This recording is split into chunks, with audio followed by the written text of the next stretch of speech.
it's really terrifying and sad. And luckily, young kids, some of them can kind of be blind to it. Those emotions capture the overall mood around both Mount Pleasant and the Columbia Heights neighborhoods, after neighbors say those areas are now known to have a large ice presence. News 4 caught up with this parent who says the first couple of days of school at Bancroft Elementary were painful. It's mind-bending, it's gut-wrenching, it's just really, really sad and makes me really afraid for the community.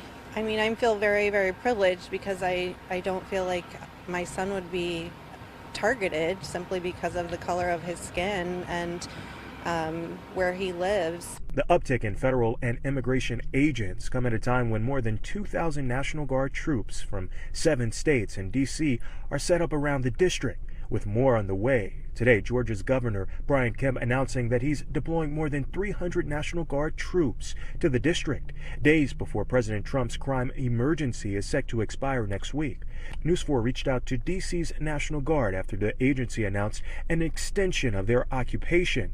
A National Guard spokesperson tells News 4 the order does not mean the deployment extends until November 30th, describing it as an action to ensure D.C. Guard members will not lose benefits and pay if the deployment continues after September 30th. D.C.'s Attorney General Brian Schwab has filed a lawsuit calling the National Guard deployment illegal and seeking to block it after a legal precedent was determined in Los Angeles. Yesterday, Mayor Bowser deferred all questions about the lawsuit to the AG's office, but did say this. This has been a legal question throughout the emergency, not just today.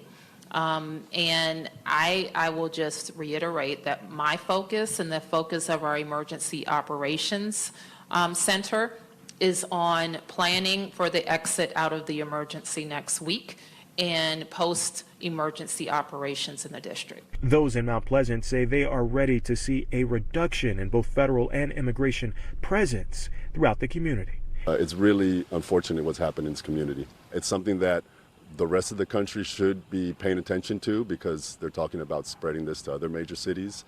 And unfortunately in D.C. we have no representation. And so we have very little control over our fate, but I hope other cities step up and really put a stop to this. In the district, Dominique, Moody, News 4. The Washington Post and online news organization Politico have both cited unnamed sources in reporting that House leaders do not plan to hold a vote to extend President Trump's temporary takeover of the D.C. Police Department. The crime emergency is set to end next week, September 10th.